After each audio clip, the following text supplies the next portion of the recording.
Hi, I'm Chris Ballengee, Director of Sweet Tassa, Music of the Indian Caribbean Diaspora. I have been researching music in Trinidad and Tobago for quite a while. I first started researching music in Trinidad as a graduate student.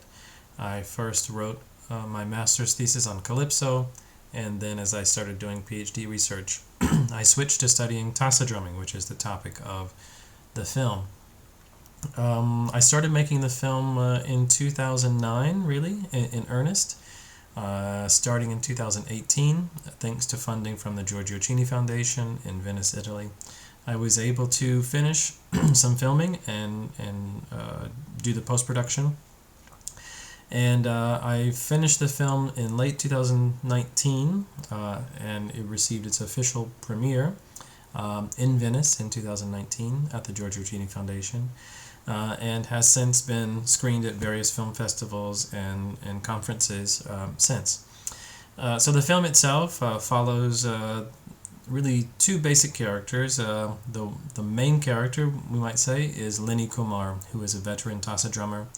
He traces his lineage, musical lineage, through his father and grandfather all the way back to India.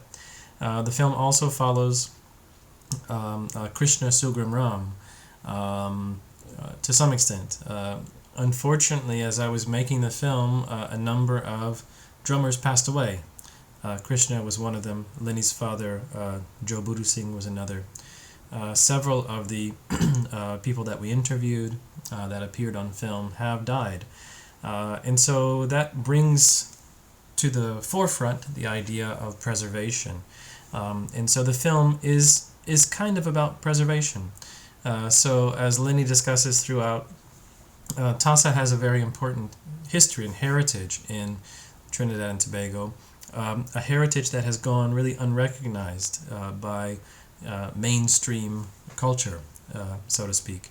So Tassa has kind of been left behind. A lot of people think it's just a lot of noise, but in fact, if you take time to really listen closely, you'll find that Tassa is not only creative and not just noise, but it's a very creative kind of musical style where drummers achieve a very high level of virtuosity in their performances. And so the film essentially traces the history, the repertoire, and the cultural and political importance of Tassa drumming, starting with a discussion of how Tassa got to Trinidad from India with indentured laborers, and moving into the present, where Tassa is very often called upon as an emblem, an icon of Indianness in Trinidad and Tobago. I hope you enjoy the film. I had fun making it, and it's a very important part of my work, and very important story to tell, I think, for the people and the culture of Trinidad and Tobago.